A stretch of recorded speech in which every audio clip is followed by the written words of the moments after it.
Είναι υποψήφια δημοτική σύμβουλο στο Δήμο Γλυφάδας, την οποία και ευχαριστούμε πολύ που είστε κοντά μας. Καλησπέρα σας. Καλησπέρα. Έχει ανάψει ο αγώνας, μάλλον, για τις και όσο εκλογές. προχωράμε προς 18 Μαΐου, συνεχώς φουντώνει. Το κλίμα είναι θετικό για τη δική μας την παράταξη. Κατεβαίνετε με τον κύριο Κόκορη, με τον κύριο Κόκορη, τον δήμαρχο που έχουμε τώρα και που θα βγει και την επόμενη φορά. Μάλιστα. Τα μηνύματα που λαμβάνετε ποια είναι? Είναι πολύ θετικά, γιατί έχει παραχθεί έργο σημαντικό σε όλους τους τομείς. Υποδομή, κοινωνικές δομές, αθλητισμός, πολιτισμός. Είναι ένα ευρύ φάσμα που έχει καλύψει ο Δήμαρχος και η Δημοτική Ομάδα και ό,τι δεν έχει γίνει, γιατί σαφώς δεν είναι τέλειο, οτιδήποτε δεν έχει γίνει έχει δρομολογηθεί. Και γι' αυτό ζητάμε εχθρός πάλι... πάντως του καλού, πάντα να ξέρετε, είναι το καλύτερο. Ναι, αν μπορώ να πω, το σλόγγαν το δικό μας είναι και αυτό, γιατί ποτέ κανείς δεν πρέπει να επαναπαύεται. Ότι οι πολίτες καταλαβαίνουν πολλά περισσότερα από ό,τι και εμείς και οι πολιτικοί σου νομίζουν ότι καταλαβαίνουν. Απ' τη μια και απ' την άλλη ότι έχουν γίνει και πολύ επιλεκτικοί, αυστηροί στις κρίσεις τους, ακόμη και για τα πρόσωπα της τοπικής αυτοδιοίκησης. Βεβαίως. Καθημερινά με τον κόσμο που μιλάω και μιλάμε και ως παράταξη, ως συνδυασμός, αυτό γίνεται αντιληπτό και προσωπικά μου αρέσει πάρα πολύ, γιατί πλέον ξεκαθαρίζει το τοπίο.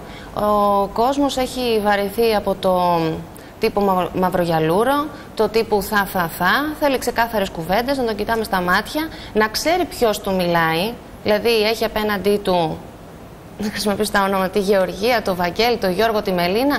Και την επόμενη μέρα όμως, εσάς θα έρθω να σας πω, αφού μου είπατε έτσι. Το λογαριασμό που Ακριβώς. Θα μας πεις και λίγο όμως για την Γλυφάδα. Γιατί η Γλυφάδα είναι μια πόλη συμφερόντων. Είναι μια πόλη η οποία είναι ένας δήμος ο οποίος έχει λεφτά, να το πούμε έτσι. Λεφτά υπάρχουν στην Γλυφάδα. Λόγω των τοπικών θεμάτων. Όχι. Είναι ένας πλούσιος δήμος. Η Γλυφάδα είναι ένας πλούσιος δήμος. Είναι πλούσιος δήμος, αλλά θα σας πω κάτι. Την έχει πατήσει ως πολύθερνη νύφη. Όλα τα προηγούμενα χρόνια οι διοικήσεις δεν κατάφεραν να αξιοποιήσουν αυτό το κομμάτι, γιατί όντως η Γλυφάδα από γεωπολιτική θέση είναι φιλέτος στην Αττική. Λοιπόν, τα έργα ήταν πολύ συγκεκριμένα, μερικώς καλά. Τα τελευταία χρόνια υπήρξε μια απλά συντήρηση ή κακή διαχείριση και δεν έφτασε στο επίπεδο που έπρεπε να φτάσει.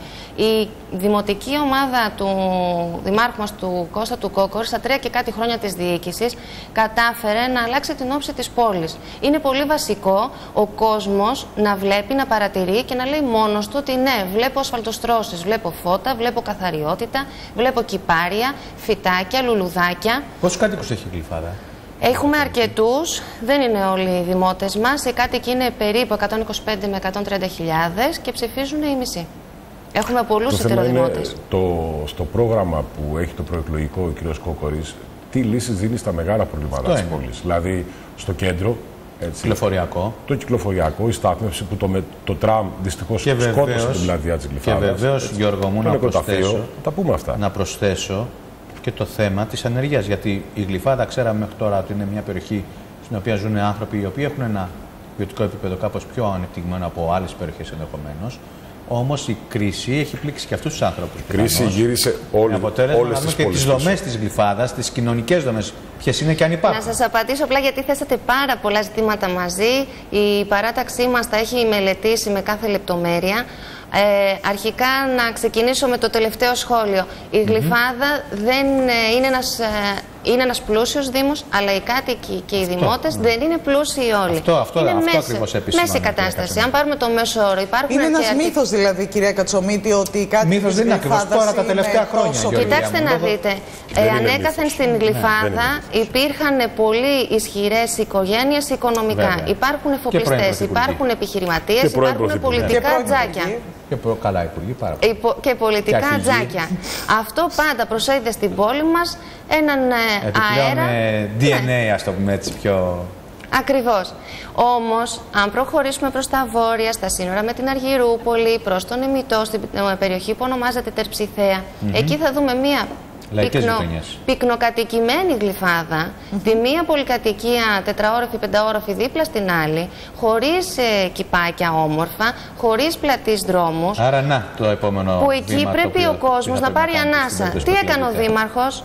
τα ελεύθερα οικόπεδα τα δέσμευσε να γίνουν πλατείες. Ξέρετε πόσες πλατείες έγιναν αυτά τα 3,5 χρόνια και ο κόσμος μπορεί μέσα στην κοινωνική κρίση, δεν το λέω στο πλαίσιο των κοινωνικών δομών, το λέω στην ποιότητα της ζωής, να παίρνει το παιδί του ή την οικογένειά του, το σύντροφό του και να πηγαίνουν μια βόλτα μέσα σε ένα πολύ ωραίο περιβάλλον, μια πλατεία αναψυχής, να περπατάνε, τα παιδιά να παίζουν. Δεν είναι δηλαδή μόνο παιδικές χαρές, είναι τόποι αναψυχής.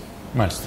Λοιπόν, καλή επιτυχία, καλή συνέχεια και να έχετε αντοχές, γιατί... Χρειάζονται. Τις τελευταίες αυτές μέρες έχει ενταθεί ο αγώνας. Ναι. Δεν έχει πολλωθεί το κλίμα όμως, γιατί άκουσα στην κεντρική... υπάρχει και η Δευτέρα των εκλογών. Έχετε και Χρυσή Αυγή όμως στην Γλυφάδα, να το λέτε αυτό, έτσι. Τι λες, έχουν και Χρυσή Αυγή στην Γλυφάδα. Ως ενδιασμός κατεβαίνει και μια παράταξη που υποστηρίζεται ως Χρυσή Αυγή. Δεν μας απασχολεί.